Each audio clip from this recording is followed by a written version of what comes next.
Estamos en un sitio nuevo para las aventuras de Carlos Bici, como veréis.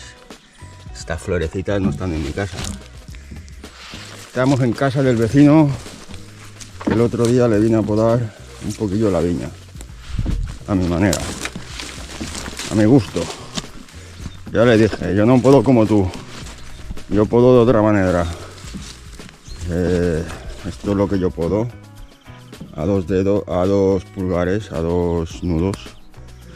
Ya verán qué sale de aquí. Todo esto es la viña que hay.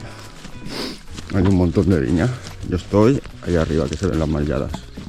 Estoy abajo y vengo a buscar motocultor. Tenemos permiso del dueño